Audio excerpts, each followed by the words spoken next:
ಸರಿ. ಆಮೇಲೆ ಅವನು ಶಾಪ ಇತ್ತು, ನಿಮ್ಗೆ ಗೊತ್ತಿದೆ. ಅವನಿಗೆ ಪುತ್ರ ಶೋಕದಿಂದಲೇ ನಿನಗೆ ಸಾವು ಬರಲಿ ಅಂತ ಶಾಪ ಇತ್ತು.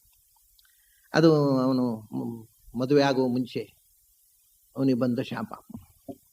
ಏನು ಅಂದರೆ, ಅವನು ಸುಮ್ಮನೆ ಲಕ್ಷ್ಯವೇದ ಅಂತ ರಾತ್ರಿ ಹೊತ್ತು ಬೇಟೆಗೆ ಹೋಗ್ತಿದ್ದ. ಖಯಾಲಿ ಸದ್ದು ಕೇಳಿ ಶಬ್ದವೇದ ಅಂತ, ಎಲ್ಲಿ ಸದ್ದು ಕೇಳಿತೋ ಅಲ್ಲಿಗೆ ಬಾಣ ಬಿಡೋದು. ಆ ಸದ್ದು ಕೇಳಿದಂಥ ಪ್ರಾಣಿ ಅದು ಸತ್ತು ಬೀಳ್ತಿತ್ತು. ಕತ್ತಲೆಯಲ್ಲಿ ಸದ್ದಿನ ಮೇಲೆ ಗುರಿ ಇಟ್ಟು ಹೊಡೆಯುವಂತಹ ಒಂದು ಕೌಶಲ ಅದರೊಂದು ಚಟ ಆಗಿಬಿಟ್ಟಿತ್ತು ಅವನಿಗೆ. ಅವನು ಹಾಗೆ ಹೋಗಿ ಎಲ್ಲೋ ಒಂದು ಕಾಡಿನಲ್ಲಿ ಕೂತಿದ್ದ. ರಾತ್ರಿ ಹೊತ್ತು ನೀರಿನಲ್ಲಿ ಗುಳುಗುಳು ಸದ್ದಾಯಿತು. ಓ, ನೀರಿನಲ್ಲಿ ಆ ಸದ್ದು ನೋಡಿದ್ರೆ ಸೊಂಡಿಲು ಇಳಿಸಿ ನೀರು ಕುಡಿಯುವ ಸದ್ದು ಅದು, ಆನೆಗಳು. ಒಳ್ಳೆ ಆನೆ ಇದೆ ಎಂದ. ಆ ಸದ್ದು ಬಂದ ಜಾಗಕ್ಕೆ ಬಾಣ ಬಿಟ್ಟ. ಅಲ್ಲಿ ಒಬ್ಬ ಋಷಿಕುಮಾರ ಇದ್ದ, ಸತ್ತ.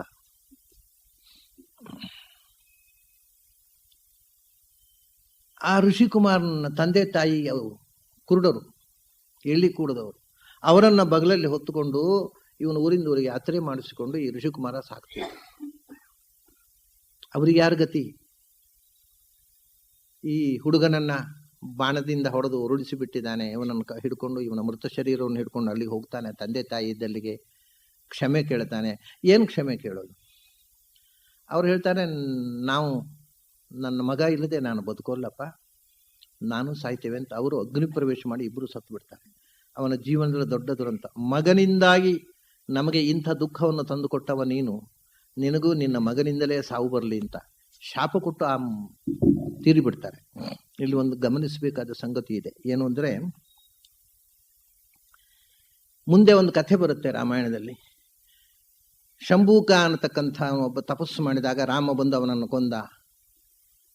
ಅದಕ್ಕೆ ಒಂದು ದೊಡ್ಡ ತಪ್ಪು ಕಲ್ಪನೆಗಳು ವ್ಯಾಪಕವಾಗಿ ಬೆಳೆದು ಬಿಟ್ಟಿದೆ. ಅವನು ಶೂದ್ರ ತಪಸ್ವಿ, ಶೂದ್ರ ತಪಸ್ಸು ಮಾಡುವುದು ಅಂದರೆ ಏನು ಅಂತ ರಾಮಚಂದ್ರ ಕೊಂದುಬಿಟ್ಟ ಅಂತ. ಅಂದರೆ ರಾಮಾಯಣದ ಮೊದಲು ಓದಿದ್ರೆ ಹಾಗೆ ಹೇಳ್ತಿರ್ಲಿಲ್ಲ. ರಾಮಾಯಣವನ್ನೇ ಓದದೆ ಬರೀ ಆ ಕಥೆಯನ್ನು ಮಾತ್ರ ಓದಿದ್ರೆ ಹಾಗೆ ಅರ್ಥ ಆಗುತ್ತೆ ಅಷ್ಟೆ. ಅವನು ಶೂದ್ರ ತಪಸ್ವಿಯಿಂದ ರಾಮ ಕೊಲ್ಲಿಕ್ಕೆ, ರಾಮ ಹುಟ್ಟುವ ಮುಂಚೆ ನಡೆದ ಘಟನೆ ಇದು. ಇವನು ಹೇಳ್ತಾನೆ, ಆ ಋಷಿಕುಮಾರನನ್ನು ನೋಡಿದ್ಕಲ್ಲ, ಅಯ್ಯೋ ಒಬ್ಬ ಬ್ರಹ್ಮರ್ಷಿಯನ್ನ ಕೊಂದು ಬಿಟ್ಟೆನಲ್ಲ ಅಂತ ಹೇಳ್ತಾನೆ ದಶರಥ. ಅದಕ್ಕೆ ಅಲ್ಲ, ನಾನು ಬ್ರಾಹ್ಮಣನಲ್ಲ ಅಂತಾನೆ ಅವ. ಆ ಋಷಿ, ನಾನು ಬ್ರಾಹ್ಮಣನಲ್ಲ, ನೀನು ಬ್ರಹ್ಮರ್ಷಿ ಅಂತ ಯಾಕೆ ಹೇಳ್ತೀಯ? ನಾನು ಬ್ರಾಹ್ಮಣನಲ್ಲ, ನನ್ನ ತಂದೆ ವೈಶ್ಯ, ನನ್ನ ತಾಯಿ ಶೂದ್ರ ಸ್ತ್ರೀ, ನಾವು ಇಂಟರ್ ಕಾಸ್ಟ್ ಮ್ಯಾರೇಜ್, ಅದ್ರಲ್ಲಿ ಹುಟ್ಟಿದವ ನಾನು ಅಂತಾನೆ. ನೋಡಿ, ಆ ಕಾಲದಲ್ಲಿ ಇದನ್ನ ಓದಿದ್ರೆ ಮುಂದೆ ಶೂದ್ರ ತಪಸ್ವಿ ಅಂತ ಅನ್ನೋದನ್ನು, ಅವನು ಶೂದ್ರನಾದ್ರಿಂದ ಕೊಂದ ಅನ್ನುವ ಕೆಟ್ಟ ಭಾವನೆ, ತಪ್ಪು ಭಾವನೆ ಬರ್ತಿರ್ಲಿಲ್ಲ. ಆದರೆ ನಮಗೆ ಇಡೀ ರಾಮಾಯಣ ಓದಬೇಕಾಗಿಲ್ಲ, ರಾಮಾಯಣವನ್ನು ಕಮೆಂಟ್ ಮಾಡಬೇಕಾಗಿದ್ರೆ ಬಹಳ ಕಷ್ಟ ಇದು. ಅವನು ಹೇಳ್ತಾನೆ, ನನ್ನ ತಂದೆ ಒಬ್ಬ ವೈಶ್ಯ, ನನ್ನ ತಾಯಿ ಒಬ್ಬಳು ಶೂದ್ರ ಸ್ತ್ರೀ, ಅವರ ದಾಂಪತ್ಯದ ಫಲವಾಗಿ ಹುಟ್ಟಿದವ ನಾನು ಒಂದು ಸಂಕರ ಜಾತಿ, ನಾನು ಬ್ರಾಹ್ಮಣ ಅಲ್ಲ, ಯಾವ ಜಾತಿಗೂ ಸೇರಿದವನಲ್ಲ, ಆದರೆ ನಾನು ಋಷಿ ಹೌದು. ಋಷಿ ಅಂದ್ರೆ ಜ್ಞಾನ ಸಾಧನೆಯಿಂದ ತಪಸ್ಸು ಮಾಡಿ ಎತ್ತರಕ್ಕೇರಿದವ. ಯಾವ ಜಾತಿ ಆದರೆ ಏನು? ತಪಸ್ಸು ಮುಖ್ಯ. ಆದರೆ ಹಾಗಾದ್ರೆ ಅವನು ಯಾಕೆ ಕೊಂದ? ತಪಸ್ಸು ಮಾಡಿದ್ದಕ್ಕೆ ಕೊಂದದ್ದಲ್ಲ. ಆದ್ರೆ ತಪಸ್ಸು ಎರಡು ಉದ್ದೇಶ ಇರುತ್ತೆ, ಒಳ್ಳೆ ತಪಸ್ಸು, ಕೆಟ್ಟ ತಪಸ್ಸು ಅಂತ. ರಾವಣ ತಪಸ್ಸು ಮಾಡಲಿಲ್ವಾ? ಕೊಲ್ಲಿಲ್ವಾ ರಾಮ? ತಪಸ್ಸು ಮಾಡಿದ್ದೇನೆ, ಲೋಕಕಂಟಕ, ಎಲ್ಲರೂ ನನ್ನ ಕೈಯಲ್ಲಿ ಸೋಲ್ಬೇಕು, ನಾನು ಯಾರ ಕೈಯಲ್ಲೂ ಸೋಲಬಾರದು, ಇದು ತಪಸ್ಸು. ಕೆಟ್ಟ ಕಾರಣಕ್ಕೋಸ್ಕರ ತಪಸ್ಸು ಮಾಡಿದ್ದಕ್ಕೆ ಕೊಂದದ್ದು ಹೊರತು ಶೂದ್ರ ತಪಸ್ಸು ಮಾಡಿದ ಅಂತ ಕೊಂದದ್ದಲ್ಲ. ಶೂದ್ರ ಲೋಕಕ್ಕೆ ಕ್ಷೇಮವಾಗಲಿ ಅಂತ ತಪಸ್ಸು ಮಾಡಿದ್ರೆ ಯಾಕೆ ಕೊಲ್ಬೇಕು? ಆದರೆ ಶಂಭುಕ ಹಾಗೆ ಮಾಡಿದ್ದಲ್ಲ. ಬಹಳ ವಿಚಿತ್ರ. ಅವನನ್ನ ನಿಜವಾಗಿ ರಾಮಚಂದ್ರ ಕೊಲ್ಲದೇ ಇರ್ತಿದ್ದು ಎಷ್ಟು ಅನರ್ಥ ಆಗ್ತಿತ್ತು ಅನ್ನೋದನ್ನು ತಾವು ಯೋಚಿಸಬೇಕು. ಶಂಭುಕ ಮೊದಲು ಪಾರ್ವತಿಯನ್ನು ಕುರಿತು ತಪಸ್ಸು ಮಾಡಿದ್ದ. ಇದೆಲ್ಲ ಇದೆ ಕಥೆ ರಾಮಾಯಣದಲ್ಲಿ, ಪುರಾಣಗಳಲ್ಲಿ. ತಪಸ್ಸು ಮಾಡಿ ನಾನು ಅವಧ್ಯ, ನನ್ನ ಯಾರು ಕೊಲ್ಲಬಾರದು ಅಂತ. ಆಯ್ತಪ್ಪ, ನೀನನ್ನು ಅವಧ್ಯನನ್ನಾಗಿ ಮಾಡಿದೆ ಅನ್ನೋದು ಪಾರ್ವತಿ. ಆಮೇಲೆ ಪುನಃ ತಪಸ್ಸು ಮಾಡಿದ. ಎರಡನೇ ತಪಸ್ಸು ಏನು ಗೊತ್ತುಂಟ? ನಾನು ಶಿವ ಪದವಿಯನ್ನು ಏರಬೇಕು ಅಂತ. ಅಂದ್ರೆ ಯಾವ ತಾಯಿಯನ್ನು ಕುರಿತು ತಪಸ್ಸು ಮಾಡಿದ್ದನೋ ಅವಳಿಗೆ ತಾನು ಗಂಡನ. ಇದಕ್ಕಿಂತ ನೀಚತನ ಉಂಟಾ? ತಾನು ಪಾರ್ವತೀಪತಿ ಆಗಬೇಕು ಅಂತ ತಪಸ್ಸು ಅನ್ನೋದು. ಅದಕ್ಕೆ ರಾಮ ತಲೆಗಡದದ್ದು. ಇಂಥ ನೀಚ ತಪಸ್ಸು ಮಾಡುವವರನ್ನು ಬದುಕಿಸ್ಬೇಕಾ? ಅವನು ಯಾವ ಜಾತಿ ಅನ್ನೋದು ಮುಖ್ಯ ಅಲ್ಲ, ತಪಸ್ಸು ಯಾಕೆ ಮಾಡಿದ ಅನ್ನೋದು ಮುಖ್ಯ. ಇದು ಯಾಕೆ ಗೊತ್ತಾಗೋಲ್ಲ ನಮಗೆ? ಯಾಕೆ ಶೂದ್ರರು ತಪಸ್ಸು ಮಾಡಬಾರ್ದು ಅಂತ ಯಾರು ಹೇಳಿದ್ದಾರೆ? ಯಾವ ಶಾಸ್ತ್ರದಲ್ಲಿ ಹೇಳಿದ್ದಾರೆ?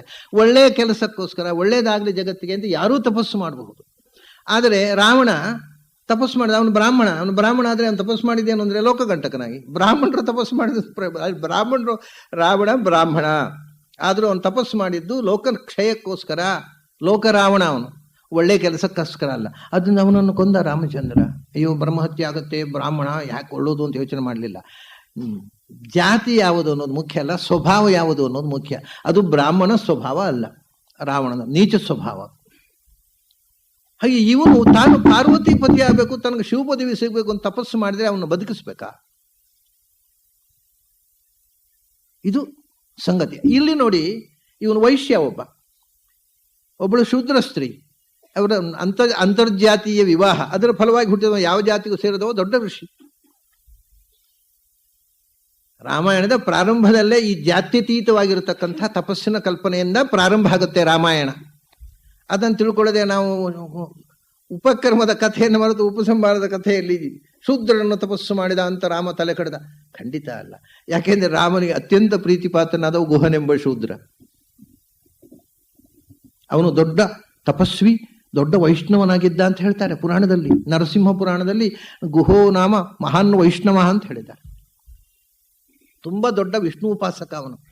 ರಾಮಚಂದ್ರ ಅದಕ್ಕೋಸ್ಕರ ಪ್ರೀತಿಸಿದ. ಅವನ ಜಾತಿ ಪ್ರಶ್ನೆ ಅಲ್ಲ, ಅವನು ತುಂಬ ಧಾರ್ಮಿಕ ಪ್ರಜ್ಞೆಯ, ತುಂಬ ವೈಷ್ಣವ. ರಾಮಚಂದ್ರನಿಗೆ ತುಂಬ ಇಷ್ಟ ಗುಹ ಅಂದರೆ. ಹಾಗಾಗಿ ಅದರಲ್ಲೂ ಒಬ್ಬ ಕ್ಷತ್ರಿಯನಾದವ ಪ್ರಜೆಗಳಲ್ಲಿ ಜಾತಿ ನೋಡಿ ಪ್ರೀತಿಸಬಾರದು, ಜಾತಿ ನೋಡಿ ಶಿಕ್ಷೆ ಕೊಡಬಾರದು. ಕ್ಷತ್ರಿಯನಿಗೆ ಪ್ರಜೆಗಳು ಎಲ್ಲರೂ ಒಂದೇ ಅಲ್ವಾ? ಇದನ್ನ ಧರ್ಮರಾಜ, ಯಾಕೆಂದ್ರೆ ಈ ವಿಷಯ ಎಲ್ಲ ನಮ್ಮ ಜನಕ್ಕೆ ಗೊತ್ತಿರಬೇಕು. ಧರ್ಮರಾಜ ಮಹಾಭಾರತದಲ್ಲಿ ಇದ್ದ ವಿಷಯ ಇದು. ನಾನೇನೋ ಮಾಡರ್ನ್ ಇಂಟರ್ಪ್ರಿಟೇಷನ್ ಕೊಡ್ತೇನೆ ಅಂತ ತಿಳ್ಕೋಬೇಡಿ. ಪ್ರಾಚೀನರು ಹೇಳಿದ್ದನ್ನು ಇವತ್ತು ಮರೆತು ನಾವು ಧರ್ಮವನ್ನು ಡಿಸ್ಟಾರ್ಟ್ ಮಾಡ್ತಾ ಇದ್ದೇವೆ. ಅದಕ್ಕೋಸ್ಕರ ನಾನು ಹೇಳ್ತಾ ಇದ್ದೇನೆ. ಧರ್ಮರಾಜ ಕೇಳಿದ, ನಾನು ರಾಜನಾದ ಮೇಲೆ, ಭೀಷ್ಮಾಚಾರ್ಯ ಹತ್ರ ಶರತರ್ಪದಲ್ಲಿ ಮಲಗಿದ್ದಾರೆ ಭೀಷ್ಮಾಚಾರ್ಯ, ನಾನು ರಾಜನಾದ ಮೇಲೆ ಪ್ರಜೆಗಳನ್ನು ಹೇಗೆ ನೋಡಬೇಕು, ಬ್ರಾಹ್ಮಣರ ಬಗ್ಗೆ, ಕ್ಷತ್ರಿಯರ ಬಗ್ಗೆ, ವೈಶ್ಯರ ಬಗ್ಗೆ, ಶೂದ್ರರ ಬಗ್ಗೆ ನನ್ನ ನಿಲುವು ಹೇಗಿರಬೇಕು ಅಂತ ಕೇಳಿದ. ಭೀಷ್ಮಾಚಾರ್ಯ ಏನು ಹೇಳ್ತಾರೆ? ನವರ್ಣಾನಾಂ ವಿಭೇದೋಸ್ತಿ. ನೀನು ಜಾತಿ ನೋಡಬೇಡ, ಅವರು ಯಾವ ಜಾತಿಯನ್ನು ನಿನಗೆ ಮುಖ್ಯ ಅಲ್ಲ, ನೀನು ರಾಜ, ಎಲ್ಲರೂ ನನ್ನ ಮಕ್ಕಳು. ಮತ್ತೆ ಇನ್ನೊಂದು ಹೇಳ್ತಾರೆ, ಸರ್ವಂ ಬ್ರಾಹ್ಮವಿದಂ ಜಗತ್. ಅದೇನು ಬ್ರಾಹ್ಮಣರು ಮಾತ್ರ ದೇವರ ಮಕ್ಕಳ? ಸರ್ವಂ ಬ್ರಾಹ್ಮಂ ಇದಂ ಜಗತ್, ಎಲ್ಲರೂ ದೇವರ ಮಕ್ಕಳಲ್ವಾ? ಮತ್ತೆ ದೇವರ ಮಕ್ಕಳಲ್ಲಿ ತಾರತಮ್ಯ ಯಾಕೆ ಮಾಡ್ತಿ? ಬ್ರಹ್ಮಣ ಸೃಷ್ಟಪೂರ್ವಂ ಹಿ, ಎಲ್ಲರನ್ನು ಸೃಷ್ಟಿ ಮಾಡಿದ್ದು ದೇವರು, ಎಲ್ಲರೂ ದೇವರ ಮಕ್ಕಳು. ಮತ್ತು ಹಾಗಾದರೆ ಕ್ಷತ್ರಿಯರು ವೈಶ್ಯರು, ಅಯ್ಯೋ ಕರ್ಮಣ ವರ್ಣತಾಂ ಗತಃ, it is a professional name. ಯುದ್ಧದಲ್ಲಿ ಪರಿಣತಿ ಪಡೆದವ್ರನ್ನ ಕ್ಷತ್ರಿಯರು ಅಂದರು, ಹೆಚ್ಚು ಪುಸ್ತಕ ಓದಿ ಪಾಠ ಪ್ರವಚನ ಮಾಡುವವ್ರನ್ನ ಬ್ರಾಹ್ಮಣರು ಅಂದರು, ಕೃಷಿ ಮಾಡುವವರನ್ನ, ವಾಣಿಜ್ಯ ವ್ಯಾಪಾರ ವಹಿವಾಟಲ್ಲಿ ತೊಡಗಿಸಿಕೊಂಡವ್ರನ್ನ ವೈಶ್ಯರು ಅಂದರು, ಸರ್ವಿಸ್ ಇದು ಅವರವರ ವೃತ್ತಿಯಿಂದ ಬಂದ ಡಿವಿಷನ್ ಹೊರತು ಎಲ್ಲರೂ ದೇವರ ಮಕ್ಕಳು. ಅಲ್ಲಿ ಯಾರನ್ನು ಮೇಲೆ ಕೀಳು ನೋಡಬೇಡ, ನೀನು ರಾಜನಾಗಿ ಎಲ್ಲರಿಗೂ ಸಮಾನವಾದ ನ್ಯಾಯವನ್ನು ಒದಗಿಸು ಅಂತಾರೆ ಭೀಷ್ಮಾಚಾರ್ಯ. ಸರ್ವಂ ಬ್ರಾಹ್ಮವಿದಂ ಜಗತ್ ನ ವರ್ಣಾನಾಂ ವಿಭೇದೋಸ್ತಿ. ಒಬ್ಬ ರಾಜನಿಗೆ ನ್ಯಾಯಾನ್ಯಾಯದ ತೀರ್ಮಾನ ಮಾಡುವಾಗ ಅವರು ಯಾವ ಜಾತಿ ಅಂತ ನೋಡ್ತಕ್ಕದ್ದಲ್ಲ. ಅವರು ಮಾಡಿದ್ದು ಸರಿಯೋ ತಪ್ಪೋ ಇಷ್ಟು ಮಾತ್ರ ನಿನಗೆ ಸಂಬಂಧಪಟ್ಟದ್ದು. ಆದರೆ ಒಂದು ಕನ್ಸಿಡರೇಷನ್ ಇದೆ, ಏನು ಅಂದರೆ, ಬಹಳ ಹಿಂದೆ, ಒಂದು 100 ವರ್ಷದ ಹಿಂದೆ, ಇನ್ನು ಬ್ರಿಟಿಷ್ ಸರ್ಕಾರ ಇದ್ದಾಗ ಉಡುಪಿಯಲ್ಲಿ ಒಂದು ಕೋರ್ಟ್ನಲ್ಲಿ ಕೇಸು ಬಂದದ್ದನ್ನು ನಾನು ನೋಡಿದ್ದೇನೆ. ಕೋರ್ಟ್ನ ದಾಖಲೆಯಲ್ಲಿ ಪ್ರಿಂಟ್ ಆಗಿದೆ ಜಡ್ಜ್ಮೆಂಟ್. ಯಾರೋ ಒಬ್ಬ ಬ್ರಿಟಿಷ್ ಜಡ್ಜು, ಬಹಳ ಆಶ್ಚರ್ಯ. ಅಲ್ಲಿ 4 ಬೀದಿಯಲ್ಲಿ 8 ಮಠಗಳಿವೆ. ಸೋದೆ ಮಠದ ಓಣಿಯಲ್ಲಿ ಒಂದು ಮನೆ ಇತ್ತಂತೆ. ಅದು ಒಬ್ಬ ವೈದಿಕ ಬ್ರಾಹ್ಮಣನ ಮನೆ. ಈಗ ಅಲ್ಲಿ ಅದೇನು ಅದರ ಅವಶೇಷ ಏನು ಇಲ್ಲ. ಈಗ ಯಾವುದೊಂದು ಮನೆ ಅದು. ಅವನು ತುಂಬ ಆಚಾರವಂತನಾದ ವೈದಿಕ ಬ್ರಾಹ್ಮಣ. ಅವನ ಮೇಲೆ ಕೇಸ್ ಹಾಕಿದ್ರು. ಕೋರ್ಟ್ನಲ್ಲಿ ಕೇಸ್ ಆಯ್ತು. ಏನಂದ್ರೆ ಪಕ್ಕದ ಮನೆ ತೆಂಗಿನಕಾಯಿ ಕದ್ದ ಅಂತ. ಇದು ಕೋರ್ಟ್ನಲ್ಲಿ ಜಡ್ಜ್ಮೆಂಟ್ ಬಂದದ್ದು, ರೆಕಾರ್ಡೆಡ್. ಪಕ್ಕದ ಮನೆಯ ತೆಂಗಿನಕಾಯಿ ಬಿದ್ದಿತ್ತು ಕಾಣುತ್ತೆ. ಬಡತನ ನೋಡಿ, ತುಂಬ ಆಚಾರವಂತ, ಸಭ್ಯ, ಕೆಟ್ಟ ಮನುಷ್ಯ ಅಲ್ಲ. ಆದರೆ ಹೊಟ್ಟೆಪಾಡು, ಬಡತನ, ಕಷ್ಟ. ಅಲ್ಲೋ ಅವ್ರ ಪಕ್ಕದ ತೋಟ, ಆಚೆ ತೋಟದಲ್ಲಿ, ಬೇರೊಬ್ಬರ ತೋಟದಲ್ಲಿ ಒಂದು ತೆಂಗಿನಕಾಯಿ ಬಿದ್ದಿತ್ತು. ಒಂದು ತೆಂಗಿನಕಾಯಿ ತೆಗೆದ್ರೆ ಏನಾಗುತ್ತೆ ಅಂದ ತಂದು ಮನೆಯಲ್ಲಿ ಉಪಯೋಗಿಸಿದ. ಆ ಮನೆಯವರು ಕೇಸ್ ಮಾಡಿದ್ರು ಇವ್ರ ಮೇಲೆ, ತೆಂಗಿನಕಾಯಿ ಕದ್ದಿದ್ದಾರೆ ನಮ್ಮ ತೋಟದ್ದು ಅಂತ. ಒಂದೋ ಎರಡೋ ಎಷ್ಟು ಕದ್ದಿದ್ದಾರೆ ಗೊತ್ತಿಲ್ಲ, ನಮ್ಮ ತೋಟದ ತೆಂಗಿನಕಾಯಿ ಕದ್ದಿದ್ದಾನೆ ಅಂತ ಕೇಸ್ ಹಾಕಿದ್ರು.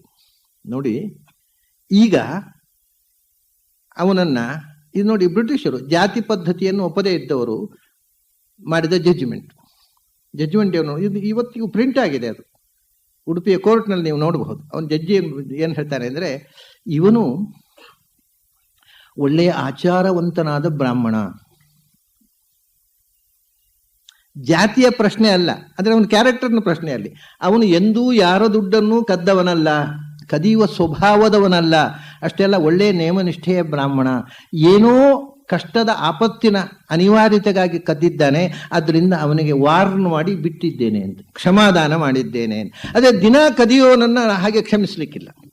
ನೋಡಿ, ಇದು ಬ್ರಾಹ್ಮಣ. ಅವನು ಬ್ರಾಹ್ಮಣ ಅನ್ನೋದನ್ನು ಅವನು ಯಾಕೆ ಹೇಳಿದ ಅಂದರೆ, ಅವನು ಆಚಾರವಂತ, ಕದಿಯುವ ಅಭ್ಯಾಸದವನಲ್ಲ, ಆ ಚಟದವನಲ್ಲ, ಯಾವುದೋ ಅನಿವಾರ್ಯತೆ ಕದ್ದಿದ್ದಾನೆ, ಅದರಿಂದ ಇನ್ಮೇಲೆ ಹೀಗೆ ಮಾಡಬೇಡ ಅಂತ ವಾರ್ನ್ ಮಾಡಿ ಅವನನ್ನು ಕ್ಷಮಿಸಿದ್ದೇನೆ ಅಂತ ಜಡ್ಜ್ಮೆಂಟ್. ನೋಡಿ, ಇದು ಜಾತಿವಾದ ಅಲ್ವಾ ಈ ಜಡ್ಜ್ಮೆಂಟು? ಅವನು ಬ್ರಾಹ್ಮಣ ಅಂದ್ಬಿಟ್ಟು ತಪ್ಪಲ್ಲೋ ಬ್ರಿಟಿಷನು? ಅರೆ, ಬ್ರಾಹ್ಮಣ ಅನ್ನೋದು ಮುಖ್ಯ ಅಲ್ಲ, ಅವನ ಕ್ಯಾರೆಕ್ಟರ್ನ ಹಿನ್ನೆಲೆಯನ್ನು ಸ್ಟಡಿ ಮಾಡಿ ಅವನು ಕದಿಯುವ ಚಟದವನಲ್ಲ, ಯಾವುದೋ ಅನಿವಾರ್ಯತೆ ಸಿಕ್ಕಿಬಿದ್ದಿದ್ದಾನೆ, ಇನ್ಮೇಲೆ ಹೀಗೆ ಮಾಡಬೇಡ ಅಂತ. ಇದು ಕ್ಷತ್ರಿಯರು ಇಷ್ಟು ಮಾತ್ರ ಮಾಡಬೇಕಾದ್ದು. ಅವನ ಹಿನ್ನೆಲೆ ನೋಡಬೇಕು, ಅವನ ಆಚಾರ ವಿಚಾರಗಳನ್ನ ನೋಡಬೇಕು. ಅವನು ಬರೇ ಬ್ರಾಹ್ಮಣ, ಯಾವಾಗಲೂ ಬಾರ್ನಲ್ಲಿ ಬಿದ್ದುಕೊಂಡಿರೋ ಬ್ರಾಹ್ಮಣ, ಅವನಿಗೆ ಆ ಕನ್ಸೆಷನ್ ಕೊಡಬೇಕು.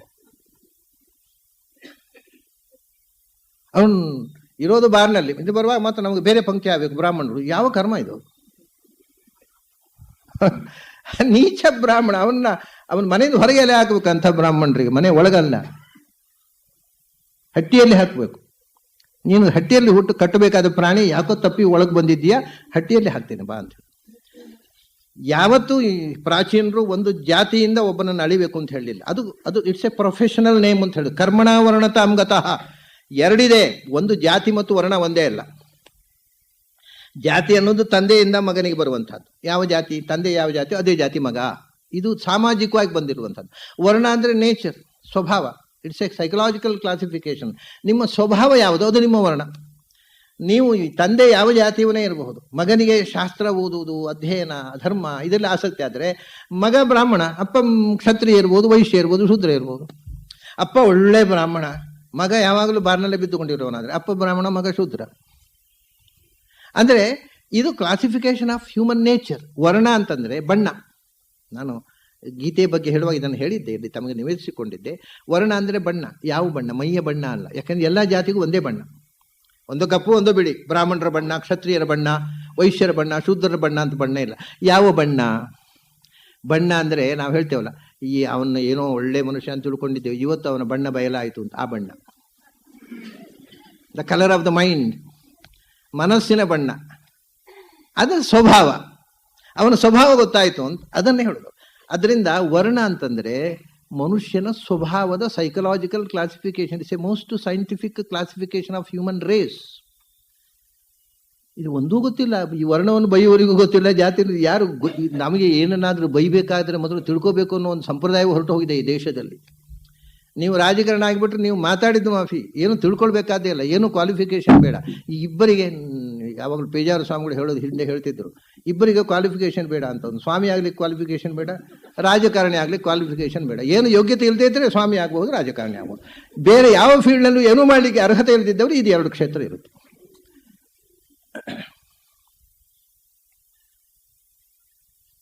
ಅದರಿಂದ ಹಿಂದೆ ಮನುಷ್ಯನ ಸ್ವಭಾವದ ವಿಶ್ಲೇಷಣೆ. ವರ್ಣ ಅಂದರೆ ಸ್ವಭಾವದ ವಿಶ್ಲೇಷಣೆ, ಸೈಂಟಿಫಿಕ್ ಕ್ಲಾಸಿಫಿಕೇಶನ್. ಅದು ಜಾತಿ ಬೇರೆ, ಜಾತಿ ಸೋಷಿಯಲ್. ವರ್ಣ ಅನ್ನೋದು ಸೈಕಲಾಜಿಕಲ್, ಅದು ಸೋಷಿಯಲ್ ಡಿವಿಷನ್ ಅಲ್ಲ. ಅದನ್ನು ಹೇಳಿದನು, ನವರ್ಣಾನಾಂ ವಿಭೇದೋಸ್ತಿ. ಭೀಷ್ಮಾಚಾರ್ಯ ಹೇಳ್ತಾರೆ, ಅವನ ಸ್ವಭಾವ ವಿಶ್ಲೇಷಣೆ ಕೂಡ ನಿನಗೆ ಅಪರಾಧದ ವಿಶ್ಲೇಷಣೆ ಮಾಡುವಾಗ ಅವನು ಯಾವ ಸ್ವಭಾವದವನು, ಬ್ರಾಹ್ಮಣ ಸ್ವಭಾವ, ಕ್ಷತ್ರಿಯ, ಅದು ಮುಖ್ಯ ಅಲ್ಲ. ನಿನಗೆ ಅವನು ಏನು ಮಾಡಿದ್ದಾನೆ ಅನ್ನೋದು ಮುಖ್ಯ, ಅದರ ಹಿನ್ನೆಲೆ ಮುಖ್ಯ ಅಷ್ಟೇ. ಯಾಕೆಂದರೆ ಎಲ್ಲ ಚಾತುರ್ವರ್ಣ್ಯಂ ಮಯಾ ಸೃಷ್ಟಂ ಸರ್ವಂ ಬ್ರಾಹ್ಮವಿದಂ ಜಗತ್. ಎಲ್ಲ ವರ್ಣದ ಎಲ್ಲ ಸ್ವಭಾವದವರನ್ನು ದೇವರೇ ಸೃಷ್ಟಿ ಮಾಡಿದ್ರು. ಎಲ್ಲರೂ ದೇವರ ಮಕ್ಕಳೇ, ಅದರಲ್ಲಿ ಮೇಲೂ ಕೀಳು ಮಾಡಬೇಡ. ಹಿಂದಿನ ಶಾಸ್ತ್ರ ನೋಡಿದರೆ ಏನು ವರ್ಣ ಸಿಸ್ಟಮು ಎಲ್ಲದಲ್ಲೂ ಒಂದು ಭವ್ಯತೆ ಇತ್ತು.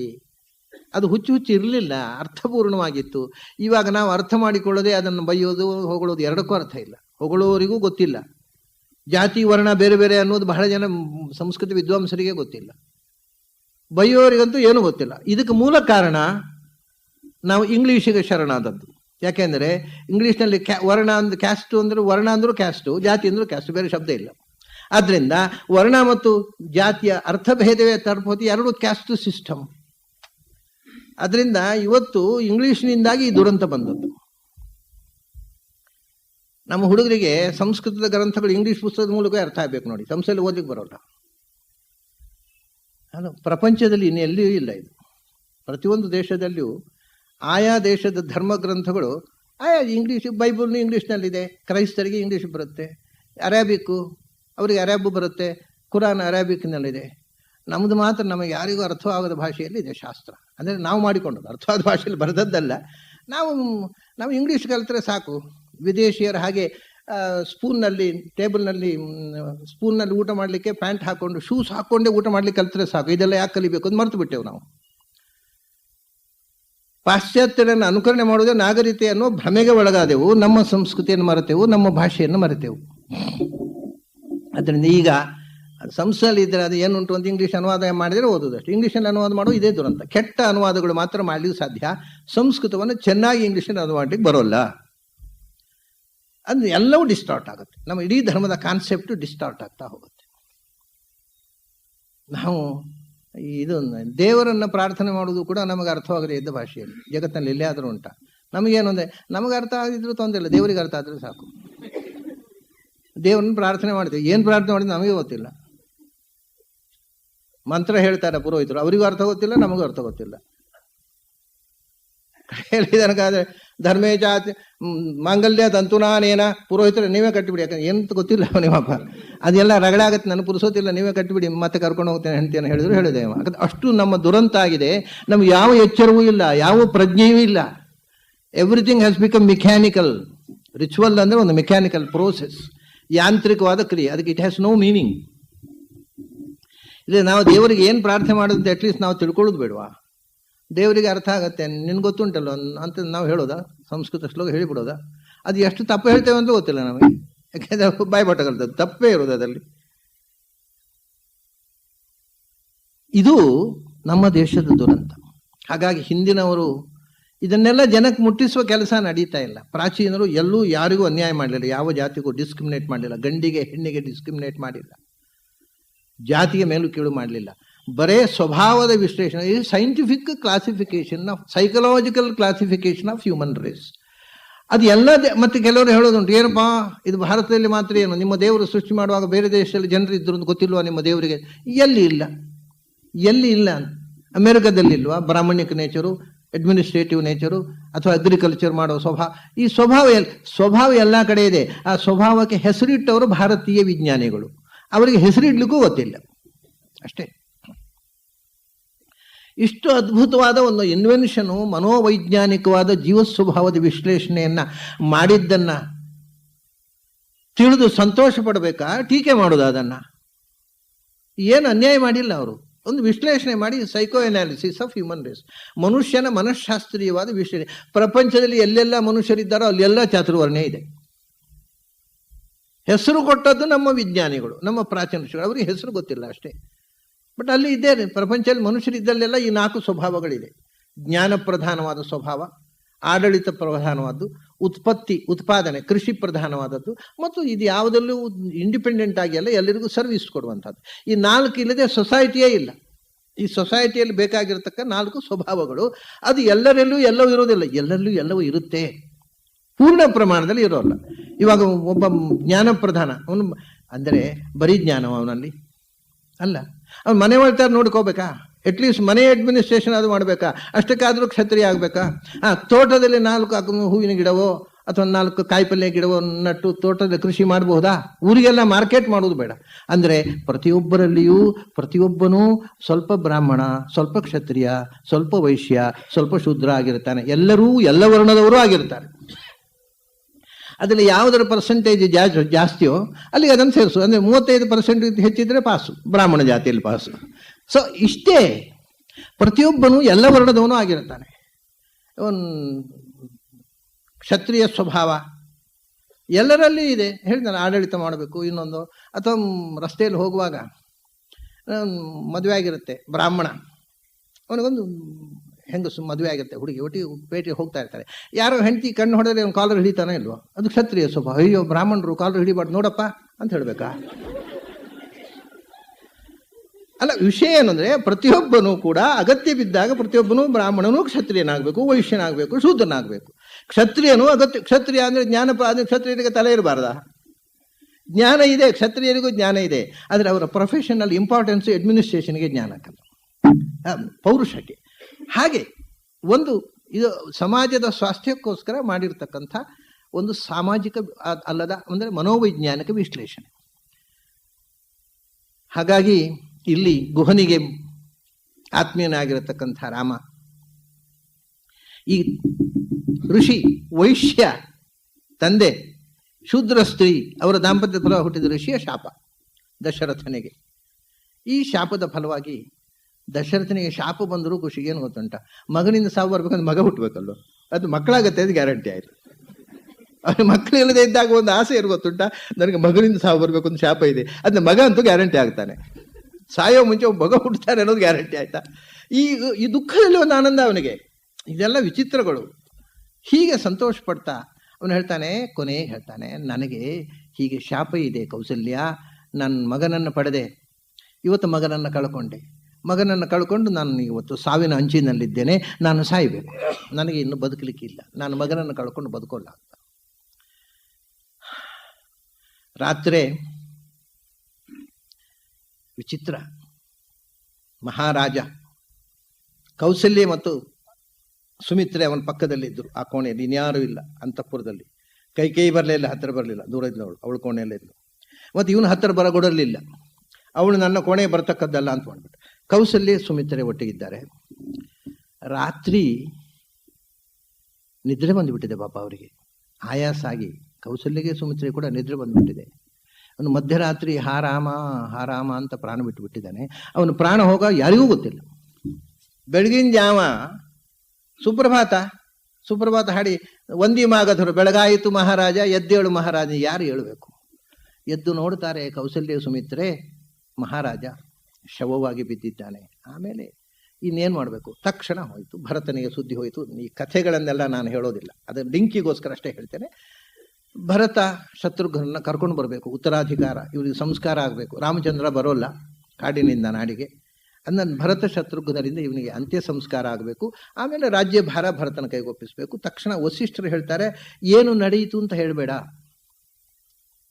ತಕ್ಷಣ ಏನೋ ಅರ್ಜೆಂಟಾಗಿ ಬರಬೇಕು ಅಂತ ಆಜ್ಞೆ ಆಗಿದೆ, ಬರಬೇಕು ಅಂತ ಹೇಳಿ ಭರತ ಶತ್ರುಘ್ನನ್ನು ಕರ್ಕೊಂಡು ಬಂದ್ಬಿಡು, ವಿಷಯ ಹೇಳಬೇಡಿ ಅಂತ ದೂತರ ಹತ್ರ ಹೇಳಿ ಕಳಿಸ್ಕೊಡ್ತಾರೆ. ದೂತರು ಹೋಗಿ ಭರತ ಶತ್ರುಘ್ನರು ಬರ್ತಾರೆ.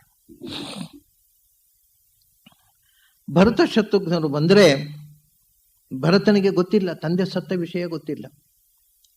ಇಲ್ಲಿ ಮತ್ತೆ ನೋಡಿ ಎಷ್ಟು ವಿಚಿತ್ರ ಈ ಕ್ಯಾರೆಕ್ಟರ್. ಕೌಸಲ್ಯ ಕೈಕೇಯಿಗೆ ಮಗ ಬರ್ತಾನೆ, ರಾಜ ಆಗ್ತಾನೆ ಅಂತ ಸಂಭ್ರಮದಲ್ಲಿದ್ದಾಳೆ, ಗಂಡ ಸತ್ತಿದ್ದಾನೆ ಅಂತ ದುಃಖವೇ ಇಲ್ಲ ಅವಳಿಗೆ.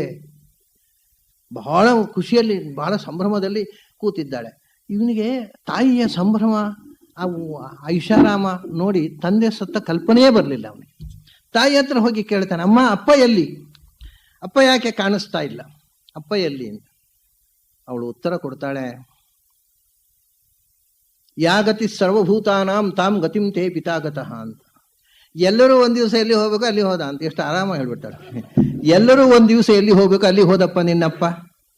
ಯಾ ಗತಿ ಸರ್ವಭೂತಾನಾಂ ತಾಮ್ ಗತಿಂ ತೇ ಪಿತಾಗತಃ ಅಂತ. ಈ ನಿರಾತಂಕವಾಗಿ ಚೂರೂ ಮುಖದಲ್ಲಿ ವೇದನೆಯ ಛಾಯೆ ಇಲ್ಲ, ಅಪರಾಧ ಪ್ರಜ್ಞೆ ಇಲ್ಲ. ಬೇರೆ ಯಾರಿಗ ಅಯ್ಯೋ ನಾನು ಹೀಗೆ ಮಾತಾಡಿ ನನ್ನ ಅಪರಾಧ, ನನ್ನಿಂದಾಗಿ ನನ್ನ ಯಜಮಾನ ಸತ್ತ ಅಂತ ಒಂದು ದುಃಖ ಆಗಬೇಕು. ಅವಳ ಮಾತಿನಿಂದ, ಚುಚ್ಚು ಮಾತಿನಿಂದಲ್ಲ ಅವನು ಸತ್ತದ್ದು, ನನ್ನಿಂದ ಹೀಗೆ ಆಗೋಯ್ತಪ್ಪ. ಏನಿಲ್ಲ, ಎಲ್ಲರೂ ಒಂದ್ ದಿವಸ ಎಲ್ಲಿ ಹೋಗ್ಬೇಕು ಅಲ್ಲಿ ಹೋದ, ಅದೇನು ದೊಡ್ಡ ಸಂಗತಿ, ನೀನು ಮುಂದಿನ ಕೆಲಸ ಮಾಡು ಅಂತಾಳೆ ಅವಳು. ಅವಳು ಹೇಳ್ತಾಳೆ, ನೋಡು ಸಂತೋಷದ ಸುದ್ದಿ, ಬೀಗದ ಕೈಯ ಗೊಂಚಲು ನನ್ನ ಕೈಲಿದೆ ಅಂತಾಳೆ. ಗಂಡ ಸತ್ತಿದೆ, ಬೀಗದ ಕೈಯ ಗೊಂಚಲು ನನ್ನ ಕೈಲಿದೆ, ಇದು ನಿನಗೆ ಸಿಗುವಂಥದ್ದು, ನೀನು ಈ ದೇಶದ ಸಮ್ರಾಟ ಆಗುವಂಥ, ನಿನಗೋಸ್ಕರ ಇಷ್ಟೆಲ್ಲ ಮಾಡಿದೆ ನಾನು ಅಂತ ಹೆಗ್ಗಳಿಕೆ ಮಾತಾಡ್ತಾ ಇದ್ದಾಳೆ.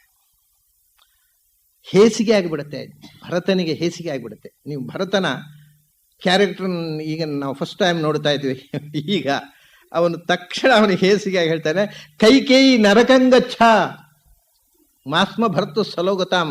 ನೀನು ನನ್ನ ತಾಯಿ ಅಂತ ಹೇಳಲಿಕ್ಕೆ ನನಗೆ ನಾಚಿಕೆ ಆಗತ್ತೆ. ನೀನು ಎಂದೂ ನಿನ್ನ ಗಂಡನ ಪುಣ್ಯಲೋಕ ನಿನಗೆ ಪ್ರಾಪ್ತ ಆಗದೆ ಹೋಗಲಿ, ನೀನು ನರಕಕ್ಕೆ ಹೋಗಿ ಹಾಳಾಗಿ ಹೋಗು ಅಂತ ತೆಗೆದ ಬಾಯಿಗೆ ಹೇಳಿದ ಮಾತಿದು. ಕೈಕೇಯಿ ನರಕಂಗಚ್ಛ ಮಾಸ್ಮ ಭರ್ತು ಸಲೋಕತಾಂ. ಅಲ್ಲಪ್ಪ, ನಿನಗೋಸ್ಕರ ಇಷ್ಟೆಲ್ಲ ಮಾಡಿದೆ, ನನ್ನ ಮಗ ನಿನ್ನ ಭವಿಷ್ಯ ಉಜ್ವಲ ಆಗಬೇಕು ಅಂತ ಇಷ್ಟೆಲ್ಲ ಮಾಡಿದೆ, ನೀನೇ ತಿರುಗಿ ಬಿದ್ದರೆ ಹೇಗೆ? ಓಹೋ, ನನಗೋಸ್ಕರ ಅಂದರೆ ಇವತ್ತು ಜನ ನನ್ನನ್ನು ಬೆರಳು ತೋರಿಸಿ ಇವನಿಂದಾಗಿ ರಾಮ ಕಾಡಿಗೆ ಹೋದ ಅಂತ ತೋರಿಸುವಂತೆ ಆದದ್ದು. ನನಗೆ ಬೀದಿಯಲ್ಲಿ ತಲೆ ಎತ್ತಿ ತಿರುಗದಂತೆ ಮಾಡಿದವಳು ನೀನು. ಜನ ಎಲ್ಲ ತೋರಿಸ್ತಾರೆ, ಇವನಿಂದಾಗಿ ರಾಮ ಕಾಡಿಗೆ ಹೋದ್ದು, ಇವನಿಗೆ ರಾಜ್ಯ ಆಗಬೇಕು ಅಂತ. ನನ್ನ ಅಣ್ಣನಿಗೆ ದ್ರೋಹ ಮಾಡಿದೆ, ನನ್ನ ತಂದೆಗೆ ದ್ರೋಹ ಮಾಡಿದೆ, ನಮ್ಮ ದೇಶದ ಪ್ರಜೆಗಳು ನನ್ನನ್ನು ಚೀತು ಅಂತ ಹೇಳುವಂತೆ ಮಾಡಿದೆ. ಏನು ಉಪಕಾರ ಮಾಡಿದೆ ನನಗೆ ನೀನು? ನನಗೆ ತಲೆ ಎತ್ತಿ ತಿರುಗದಂತೆ ಮಾಡಿದೆ ನೀನು. ಅಲ್ಲಪ್ಪ, ನನಗೆ ನಿನ್ನನ್ನು ನಂಬಿ ನಾನು ಇಷ್ಟೆಲ್ಲ ಮಾಡಿದೆ, ನನಗೆ ನೀನೇ ಕೈ ಬಿಟ್ಟರೆ ನನಗೆ ಯಾರು ಗತಿ? ಒಂದು ಮಾತು ಹೇಳ್ತಾನೆ, ಪ್ರಾಯ ಯಾವ ತಾಯಿಗೂ ಯಾವ ಮಗನೂ ಹೀಗೆ ಆಡಿರ್ಲಿಕ್ಕಿಲ್ಲ. ಇದು ಅಂದರೆ ನೆತ್ತರು, ಬಿಸಿ ನೆತ್ತರ ತರುಣ. ಇದನ್ನ ಶಮನ ಮಾಡಲಿಕ್ಕೆ ರಾಮಚಂದ್ರ ಬರಬೇಕು. ಮತ್ತೆ ರಾಮಚಂದ್ರ ಮಾತ್ರ ಬೈತಾನೆ, ಯಾಕೆ ನೀನು ತಾಯಿಗೆ ಹಾಗೆ ಮಾತಾಡಿದೆ ಅಂತ ಕೇಳ್ತಾನೆ.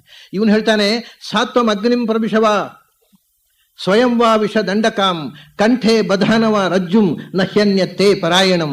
ನನಗೆ ಯಾರು ಗತಿ? ನೀನೇ ಕೈ ಬಿಟ್ರೆ ನಾನು ನಿನ್ನನ್ನು ನಂಬಿ ಇಡೀ ನನ್ನ ಗಂಡನನ್ನು ಕಳ್ಕೊಂಡೆ, ಇಡೀ ರಾಜ್ಯ ನಮ್ಮ ಕೈಗೆ ಬಂತು ಅಂತ ಸಂತೋಷ ಪಡ್ತಾ ಇದ್ರೆ ನೀನು ಹೀಗೆ ಹೇಳಿದ್ರೆ ನನಗೆ ಯಾರು ಗತಿ? ನಿನಗೆ ಭರತನಿಗೋಸ್ಕರ ಅಲ್ವ ನೀನು ಇಷ್ಟೆಲ್ಲ ಮಾಡಿದ್ದು? ಈ ದೇಶ ಭರತನದ್ದಲ್ವಾ? ಭರತನ ರಾಜ್ಯದಲ್ಲಿ ನಿನ್ನಂಥ ಕೆಟ್ಟ ಹೆಣ್ಣಿಗೆ ಸ್ಥಾನ ಇಲ್ಲ ಅಂತ ಹೇಳಿಬಿಟ್ಟ. ಏನು ಮಾಡ್ಬೇಕ್ರಿ ಆ ತಾಯಿ? ಭರತನ ರಾಜ್ಯದಲ್ಲಿ ನಿನ್ನಂಥ ಕೆಟ್ಟ ಹೆಣ್ಣಿಗೆ ಸ್ಥಾನ ಇಲ್ಲ, ಎಲ್ಲಿ ಬೇಕಾದ್ರೆ ಹೋಗು. ಅಲ್ಲಿ ಎಲ್ಲಿ ಹೋಗೋದು ನಾನು? ನಿನಗೆ ಎಲ್ಲಿಯೂ ಯಾರೂ ನಿನಗೆ ಆಶ್ರಯ ಕೊಡ್ಲಿಕ್ಕಿಲ್ಲ ಅಲ್ವಾ? ಒಂದು ಕೆಲಸ ಮಾಡು, ಸಾತ್ವಂ ಅಗ್ನಿಂ ಪ್ರವಿಶವ, ಚಿತೆ ಮಾಡಿ ಕೊಡ್ತೇನೆ, ಬೆಂಕಿಗೆ ಹಾರಿ ಸಾಯು. ಯಾವ ಮಗ ತಾಯಿಗೆ ಹೀಗೆ ಹೇಳ್ತಾನೆ? ಅಷ್ಟು ಉದ್ವೇಗ ಆಗಿಬಿಟ್ಟಿದೆ ಭರತರಿಗೆ, ತಡೀಲಿಕ್ಕಾಗದ ಸಂಕಟದಿಂದ ಹೇಳ್ತಾರೆ. ತಾಯಿ ಮೇಲೆ ಸಿಟ್ಟಲ್ಲ, ಅದು ಸಂಕಟ. ಇಂಥ ಅನ್ಯಾಯ ಆಗೋಯ್ತಲ್ಲ.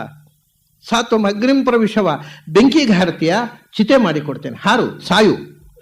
ಬೆಂಕಿ ಹಾರಲಿಕ್ಕೆ ಧೈರ್ಯ ಇಲ್ವಾ? ಹಗ್ಗ ತಂದು ಕೊಡ್ತೇನೆ.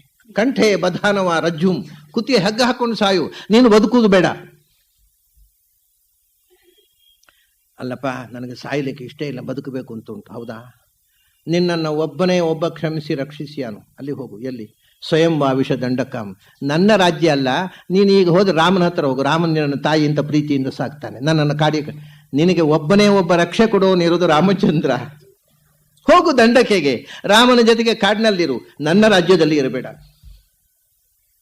ಎಷ್ಟು ಆಘಾತ ಯಾಕೆ ಈ ಮಾತಾಡಿದ ಅಂದ್ರೆ, ತಾನು ಮಾಡಿದ ತಪ್ಪಿನ ಅರಿವು ತನ್ನ ತಾಯಿಗೆ ಆಗಬೇಕು ಅಂತ. ತಾಯಿ ಮೇಲೆ ದ್ವೇಷ ಅಲ್ಲ, ಅವನು ಸಿಟ್ಟಿದೆ, ದ್ವೇಷ ಅಲ್ಲ, ಸಿಟ್ಟು. ಸಿಟ್ಟು ಯಾಕೆ ಅಂದರೆ ತಾನು ಮಾಡಿದ ತಪ್ಪು ಎಷ್ಟು ಘೋರವಾದ ಅಪರಾಧ ಅನ್ನೋದು ತಾಯಿಗೆ ಇನ್ನೂ ಗೊತ್ತಾಗಲಿಲ್ವಲ್ಲ ಅಂತ ಅವನಿಗೆ ನೋವು. ಆ ನೋವಿನಿಂದ ಹೀಗೆ ಬೈತಾನೆ.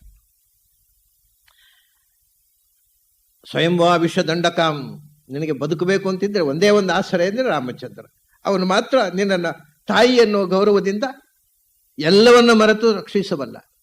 ಬೇರೆ ನಹ್ಯನ್ಯತ್ತೆ ಪರಾಯಣಂ, ನಿನಗೆ ಬೇರೆ ಬದುಕುವ ದಾರಿಯೇ ಇಲ್ಲ.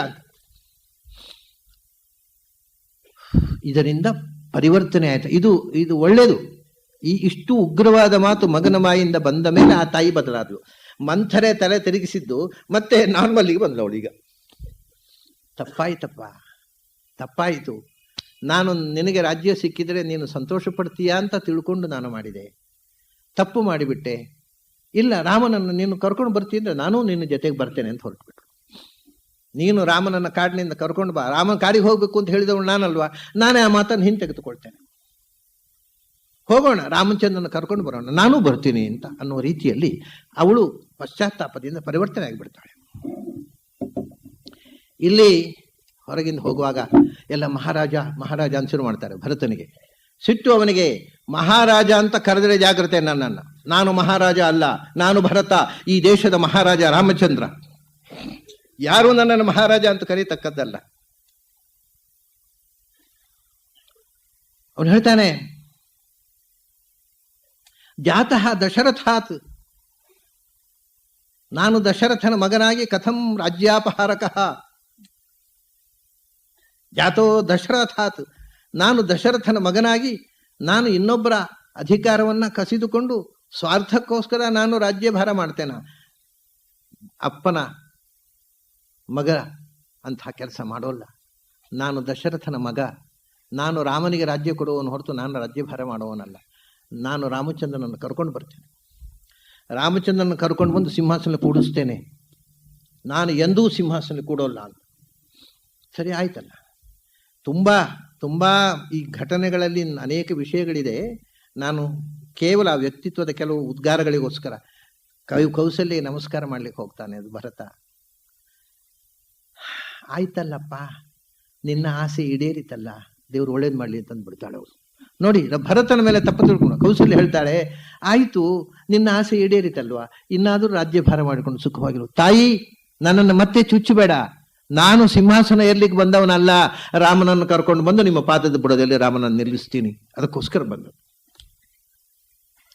ತಕ್ಷಣ ಅವನನ್ನು ತೊಡೆಯಲ್ಲಿ ಇಟ್ಕೊಂಡು ಮಗು ಅಂತ ಮುದ್ದಿಸ್ತಾಳೆ. ಗೊತ್ತಾಗಲಿಲ್ಲ ಮಗು, ನಿನ್ನ ಅಮ್ಮನ ಹಾಗೆ ನೀನು ರಾಜ್ಯದ ಆಸೆ ಪಟ್ಟೆ ಅಂತ ತಿಳ್ಕೊಂಡೆ, ದೇವರು ಒಳ್ಳೇದು ಮಾಡ್ಲಿ. ಹೀಗೆ ಎಲ್ಲ ಆಯ್ತು. ಕಾಡಿಗೆ ಹೋಗಿ ರಾಮಚಂದ್ರನ ಕರ್ಕೊಂಡು ಬರ್ತೇನೆ ಅಂತ ಹೊರಟ್ಬಿಟ್ಟ. ಹೊರಟಾಗ ಅಲ್ಲಿ ಒಂದು ಪ್ರಶ್ನೆ ಬರುತ್ತೆ. ಹೇಳ್ತಾರೆ, ರಾಮಚಂದ್ರ ಬರ್ಲಿಕ್ಕಿಲ್ಲಪ್ಪ, ಅವನು ತನ್ನ ನಿರ್ಧಾರವನ್ನು ಬದಲಿಸೋಲ್ಲ. 14 ವರ್ಷ ಅವನು ಬರೋಲ್ಲ, ನೀವು ಯಾರು ದಮ್ಮೆ ಹಾಕಿದ್ರು ಬರೋಲ್ಲ. ಅವನು ನಿರ್ಧಾರ ಅವನು ಬಿಟ್ಟುಕೊಡೋಲ್ಲ. ಹೌದಾ, ವನೇ ತತ್ರ ನಿವತ್ಸ್ಯಾಮಿ ಯಥಾರ್ಯೋ ಲಕ್ಷ್ಮಣ ಸಥ. ರಾಮಚಂದ್ರ ಬರದೇ ಇದ್ರೆ ನನಗೆ ಗೊತ್ತಿದೆ ಏನು ಮಾಡಬೇಕು, ಏನು, ನಾನು ಬರೋಲ್ಲ. ನಾನು 14 ವರ್ಷ ರಾಮಚಂದ್ರ ಜೊತೆಗೆ, ನಮ್ಮ ಅಣ್ಣ ಲಕ್ಷ್ಮಣ ಮಾತ್ರ ಏನು, ನಾನು ಇದ್ಬಿಡ್ತೇನೆ, ನಾನು ಬರೋಲ್ಲ. ವನೇ ತತ್ರ ನಿವತ್ಸ್ಯಾಮಿ, ನಾನು ಕಾಡಿನಲ್ಲೇ ಇದ್ದು ಬಿಡ್ತೇನೆ. ಯಥಾ ಆರ್ಯೋ ಲಕ್ಷ್ಮಣ, ನೋಡಿ ಇಲ್ಲೇ ಬಂತು ನೋಡಿ, ಅಣ್ಣನಾದ ಲಕ್ಷ್ಮಣ ಅಂತ. ಆರ್ಯ ಮೊನ್ನೆ ಹೇಳಿದೆ, ಲಕ್ಷ್ಮಣ ಅಣ್ಣ. ಅಯ್ಯ, ಅಯ್ಯ ಅಂತ ದೊಡ್ಡವರಿಗೆ ಹೇಳು, ಚಿಕ್ಕವರಿಗಲ್ಲ. ಯಥಾ ಆರ್ಯ ಲಕ್ಷ್ಮಣಸ್ತಥ. ನಮ್ಮ ಎಲ್ಲ ಶಬ್ದಗಳು ಅಯ್ಯ ಅನ್ನೋ ಶಬ್ದ ಕನ್ನಡದಲ್ಲಿ, ಅಥವಾ ಕನ್ನಡದಲ್ಲಿ ಅಜ್ಜ ಅನ್ನೋ ಶಬ್ದ, ಅಜ್ಜ ಅನ್ನೋದು ಆರ್ಯ ಶಬ್ದದಿಂದ ಹುಟ್ಟಿದ್ದು, ಅಯ್ಯ ಅನ್ನೋದು ಆರ್ಯ ಶಬ್ದದಿಂದ ಹುಟ್ಟಿದ್ದು. ಆಮೇಲೆ ನೀವು ತಮಿಳ್ನಾಡಿಗೆ ಹೋದರೆ ಅಲ್ಲಿ ಇರ್ತಾರಲ್ಲ ಅಯ್ಯರು, ಅವರು ಆರ್ಯ ಶಬ್ದದಿಂದಲೇ ಬಂದವರು. ಅಂದರೆ ಆರ್ಯ, ಇದ್ರದ್ದು ಒಂದು ವಿಷಯ ಗಮ್ಮತ್ತೇನು ಗೊತ್ತುಂಟ, ಆರ್ಯ ಮತ್ತು ದ್ರಾವಿಡ ಅಂತ 2 ಜನಾಂಗ ಅಂತ ಬ್ರಿಟಿಷರು ಒಂದು ಹಿಸ್ಟ್ರಿ ಬರೆದಿಟ್ಟಿದ್ದಾರೆ. ಜನರ ತಲೆ ಕೆಡಿಸುವ ಹಿಸ್ಟ್ರಿ. ಈ ದೇಶವನ್ನು 2 ವಿಭಾಗ ಮಾಡಬೇಕು ಅಂತ, ಬುದ್ಧಿಗೆ ಹಾಳು ಮಾಡಬೇಕು ಅಂತಲೇ ಬರೆದಿಟ್ಟ ಹಿಸ್ಟ್ರಿ ಅದು. ಆರ್ಯರು ಬೇರೆ, ದ್ರಾವಿಡರು ಬೇರೆ ಅಂತ. ನೋಡಿ, ತಮಿಳ್ನಾಡಿನ ದ್ರಾವಿಡ್ರೇ ಅಯ್ಯರು, ಅವರು ಆರ್ಯರಲ್ಲ, ದ್ರಾವಿಡ್ರು ಅವರು. ಆದ್ದರಿಂದ ಅಯ್ಯರು ಅನ್ನೋದು ಆರ್ಯ, ಪೂಜ್ಯ ಅನ್ನೋ ಅರ್ಥದಲ್ಲಿ ಇರುವ ಶಬ್ದ ಹೊರತು ಒಂದು ಜನಾಂಗವಾಚಕ ಶಬ್ದವೇ ಅಲ್ಲ. ಇಡೀ ಸಂಸ್ಕೃತ ಸಾಹಿತ್ಯದಲ್ಲಿ ಆರ್ಯ ಶಬ್ದ ಜನಾಂಗವಾಚಕವಾಗಿಲ್ಲ. ಇದು ಬ್ರಿಟಿಷರ ಕಲ್ಪನೆಯ ಕೂಸದು, ಆರ್ಯ ಅನ್ನೋದು ಜನಾಂಗ ಅನ್ನುವಂಥ. ಆರ್ಯನ್ ರೇಸ್ ಅಂತ ಒಂದು ರೇಸೇ ಇಲ್ಲ.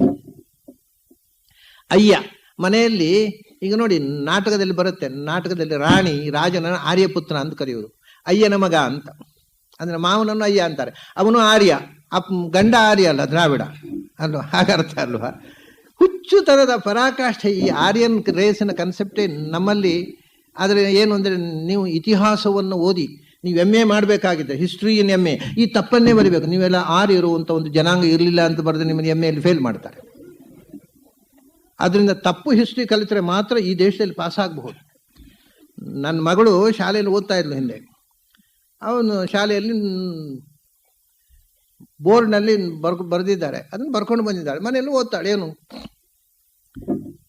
ಶಾಕುಂತಳ ಅನ್ನುವ ಕವಿ ಕಾಳಿದಾಸ ಅನ್ನುವ ನಾಟಕವನ್ನು ಬರೆದಿದ್ದಾನೆ. ಶಾಕುಂತಳ ಒಂದು ಉರು ಹೊಡಿತಾ ಇದ್ದಾಳೆ. ಏನಪ್ಪ ಇದು ಪ್ರಾರಬ್ಧ? ಈ ಅಲ್ಲಪ್ಪ, ಶಾಕುಂತಳ ಅನ್ನುವ ಕವಿ ಕಾಳಿದಾಸ ಅನ್ನೋ ನಾಟಕ ಬರೆದದ್ದಲ್ಲ, ಕಾಳಿದಾಸ ಅನ್ನೋ ಕವಿ ಶಾಕುಂತಳ ಅನ್ನೋ ನಾಟಕವನ್ನು ಬರೆದಿದ್ದಾನೆ. ಇಲ್ಲಪ್ಪ, ನಿಮ್ಗೆ ಗೊತ್ತಿಲ್ಲ, ಮೇಷ್ಟ್ರು ಬರೆದದ್ದೇ ಹಾಗೆ. ಬೋರ್ಡ್ನಲ್ಲಿ ಬರೆದಿದ್ದಾರೆ, ನೋಟ್ಸ್ ಕೊಟ್ಟಿದ್ದಾರೆ ಮೇಷ್ಟ್ರು, ನೀವೇ ತಪ್ಪು ತಿಳ್ಕೊಂಡಿದ್ದೀರಿ ಅಂತಾಳೆ ಅವಳು. ಏನು ಮಾಡಬೇಕು ನಾನು? ಕಡೆಗೆ ಹೇಳಿದೆ, ಒಳ್ಳೇದು, ಹಾಗೆ ಉರು ಹೊಡಿ. ಯಾಕೆಂದ್ರೆ ಈ ದೇಶದಲ್ಲಿ ಪಾಸಾಗೋದು ಮುಖ್ಯ, ಸತ್ಯ ತಿಳ್ಕೊಳ್ಳೋದಲ್ಲ. ನೀನು ಶಾಕುಂತಳ ಅನ್ನೋ ನಾಟಕ ಅಂತ ಬರೆದ್ರೆ ನಿನ್ನ ನೋಟ್ಸ್ ಕೊಟ್ಟ ಮೇಷ್ಟ್ರು ಫೇಲ್ ಮಾಡ್ತಾರೆ ನೀನು, ಯಾಕಂದ್ರೆ ಅವ್ರಿಗೆ ಗೊತ್ತಿರೋದು ಅಷ್ಟೇ. ಶಾಕುಂತಳ ಅನ್ನೋ ಕವಿ ಅನ್ನೋದೇ ಅವರು ಉರು ಹೊಡೆದದ್ದು. ನಿನಗೆ ಬೋರ್ಡ್ನಲ್ಲಿ ಹಾಗೆ ಬರ್ಕೊಟ್ಟಿದ್ದಾರೆ. ಆ ಮೇಷ್ಟ್ರು ಹೇಗೆ ಹೇಳಿದ್ದಾರೆ ಹಾಗೆ ಬರೀ, ಇಳಿದ್ರೆ ಪಾಸ್ ಆಗೋದಿಲ್ಲ. ಈ ದೇಶದಲ್ಲಿ ಸತ್ಯವನ್ನು ತಿಳಿಯೋದಕ್ಕಿಂತಲೂ ಪಾಸ್ ಆಗೋದು ಮುಖ್ಯ. ನಾನು ಒಪ್ಕೊಂಡೆ. ಕಡೆಗೆ ನಾವು ಲಕ್ಷಾಂತರ ರೂಪಾಯಿ ಖರ್ಚು ಮಾಡೋದು ಇಂಥ ಅಜ್ಞಾನವನ್ನು ಸ್ಪ್ರೆಡ್ ಮಾಡಲಿಕ್ಕೆ ಮಕ್ಕಳಲ್ಲಿ. ಅಪ್ಪ ಅಮ್ಮಂದಿರು ಲಕ್ಷಾಂತರ ರೂಪಾಯಿ ಖರ್ಚು ಮಾಡಿ ಕಾಲೇಜಿಗೆ ಕಳಿಸಿ ಅಜ್ಞಾನಿಗಳ ಒಂದು ಪಡೆಯನ್ನು ನಿರ್ಮಾಣ ಮಾಡ್ತಾ ಇದೆ ಈ ದೇಶ. ಏನೂ ಗೊತ್ತಿಲ್ಲದ ಪೆದ್ದುಗಳ ಒಂದು ಪಡೆಯನ್ನು ನಿರ್ಮಾಣ ಮಾಡ್ತಾ ಇದೆ. ಅವ್ರಿಗೆ ಏನೂ ಗೊತ್ತಿಲ್ಲ ಅನ್ನೋದು ಗೊತ್ತಿಲ್ಲ. ಅಂತಹ ಒಂದು ಪ್ರಾಣಿಗಳನ್ನು ಈ ಯೂನಿವರ್ಸಿಟಿಗಳು ಸೃಷ್ಟಿ ಮಾಡ್ತಾ ಇವೆ.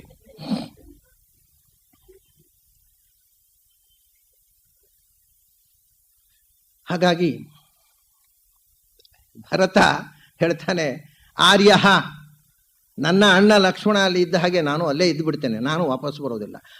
ಅಣ್ಣ ಬಂದರೆ ಆಯಿತು, ಬರಲಿಲ್ಲ ನಾನು ಬರೋಲ್ಲ, ಅಲ್ಲೇ ನಿಂತು ಬಿಡ್ತೇನೆ, ಏನಾಗುತ್ತೋ ಆಗಲಿ ನೋಡೋಣ ಅಂತ ರಾಮ ಲಕ್ಷ್ಮಣರನ್ನು ಸೀತೆಯನ್ನು ಮರಳಿ ತಂದೇ ತರಬೇಕು, ತಂದು ಅವ್ರನ್ನ ಸಿಂಹಾಸನ ಕೂಡಿಸಿಬಿಡ್ಬೇಕು ಅನ್ನೋ ಹಠ ತೊಟ್ಟು ಭರತ ಹೊರಡ್ತಾನೆ.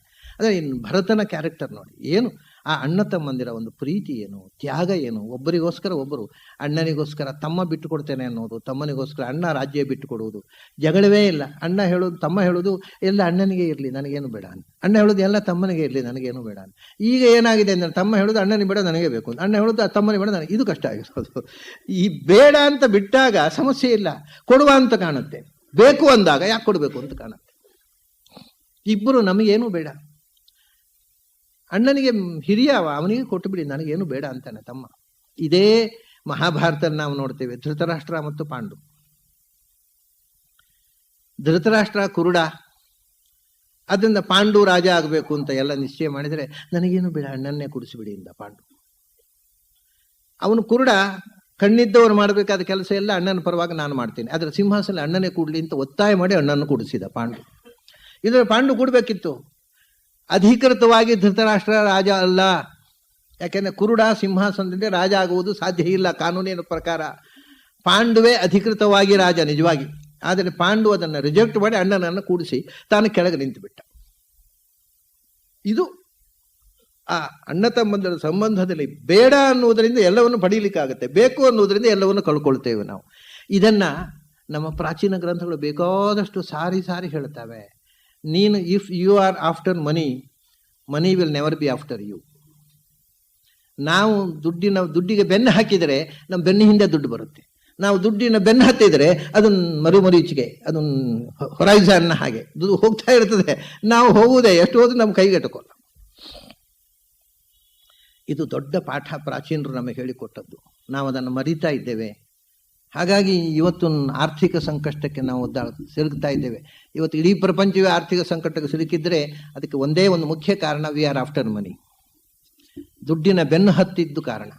ದುಡ್ಡಿನ ಬೆನ್ನು ಹತ್ತದೆ ಬಂದದ್ದು ಬರಲಿ. ಕುರುಭುಂಕ್ಷಚ ಕರ್ಮ ನಿಜಂ ನಿಯತಂ ಹರಿಪಾದ ವಿನಮ್ರ ಧಿಯಾ ಸತತಂ. ಅವನು ಕೊಟ್ಟದ್ದನ್ನು ಪ್ರಸಾದ ಅಂತ ಸ್ವೀಕರಿಸ್ತೇನೆ, ಏನು ಬಂತೋ ಅದು ಬರಲಿ ಅಂತ ಕೂತಿದ್ರೆ ಪ್ರಪಂಚದಲ್ಲಿ ಇಷ್ಟು ಆರ್ಥಿಕ ಸಮಸ್ಯೆಗಳಾಗ್ತಿರ್ಲಿಲ್ಲ. ನಾವು ಅಲಂಬು ತದಲಂ ಬರಲೇ ಇಲ್ಲ, ಬೇಕು ಇನ್ನೂ ಬೇಕು ಇನ್ನೂ ಬೇಕು ಇನ್ನೂ ಬೇಕು ಅನ್ನತಕ್ಕಂಥ ಆಸೆ ಪಟ್ಟೆವು.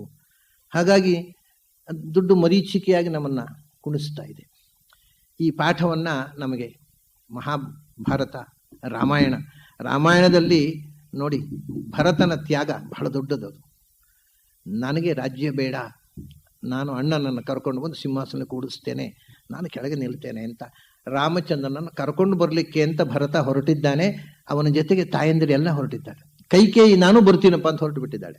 ನಾನು ಬರ್ತೀನಿ, ನಾನು ಮಾಡಿದ ತಪ್ಪಿಗೆ ಒಂದು ಪರಿಮಾರ್ಜನೆ, ನಾನೇ ಬಂದು ರಾಮನನ್ನು ಸ್ವತಃ ನನ್ನ ಮಾತು ಹಿಂತಗೊಂಡಿದ್ದೇನಪ್ಪ, ನೀನು ಬಾ ಅಂತ ನಾನೇ ಹೇಳ್ತೀನಿ. ಇಷ್ಟು ಪಶ್ಚಾತ್ತಾಪ ನೋಡಿ. ಅವನ ಮಗ ಅಷ್ಟು ಕೆಟ್ಟದಾಗಿ ಮಾತಾಡಿದ್ದರಿಂದ ತಾಯಿಯ ಮನೋಪರಿವರ್ತನೆ ಆಯಿತು.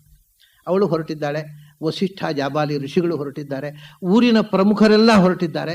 ರಾಮಚಂದ್ರನನ್ನ ಕರ್ಕೊಂಡು ಸಂಭ್ರಮದಿಂದ ಮೆರವಣಿಗೆಯಲ್ಲಿ ಕರ್ಕೊಂಡು ಬರಬೇಕು ಅಂತ ಇವನು ಈ ಸೇನೆಯನ್ನೆಲ್ಲ ಕರ್ಕೊಂಡು ಹೋಗಿದ್ದಾನೆ. ಚಿನ್ನದ ಪಾಲಕಿ ಮೇನೆ, ಸೇನೆ ಮಾತ್ರ ಅಲ್ಲ ಮೇನೆ ಕೂಡ ಪಾಲಕಿ. ಆ ಪಾಲಕಿಯಲ್ಲಿ ಚಿನ್ನದ ಪಾದುಕೆ ಇಟ್ಟು ರಾಮಚಂದ್ರನನ್ನು ಚಿನ್ನದ ಪಾದುಕೆ ಮೇಲೆ ಏರಿಸಿ ಅವನನ್ನು ಮೇನೆ ಮೇಲೆ ಕೂಡಿಸಿ ಮೆರವಣಿಗೆಯಲ್ಲಿ ಊರಿಗೆ ಕರ್ಕೊಂಡು ಬರಬೇಕು ಅಂತ ಕನಸು ಭರತನದು. ಅದು ಆಗತ್ತೋ ಬಿಡುತ್ತೋ ಬೇರೆ, ಅವನ ಕನಸು, ಅವನ ಸಜ್ಜನಿಕೆ ಅದು. ಅಣ್ಣನನ್ನ ಮೇನೆಯಲ್ಲಿ ಮೆರವಣಿಗೆಯಲ್ಲಿ ಕರ್ಕೊಂಡು ಬರಬೇಕು ಅಂತ ಸಕಲ ವೈಭವದ ಜೊತೆಗೆ ಅವನು ಚಿತ್ರಕೂಟದ ಕಡೆಗೆ ಹೊರಟಿದ್ದಾನೆ. ಮುಂದೆ ಏನಾಯಿತು ಅನ್ನೋದನ್ನ ನಾವು ಅಂದರೆ ಭರತನ ಮತ್ತು ರಾಮನ ಸಂಭಾಷಣೆ, ಆ ವ್ಯಕ್ತಿತ್ವದ ಸೊಬಗನ್ನ ನಾಳೆ ದಿವಸ ನಾವು ನೋಡ್ತೇವೆ. ಅಲ್ಲಿ ತನಕ ತಮಗೆಲ್ಲ ಅಭಿನಂದನೆ.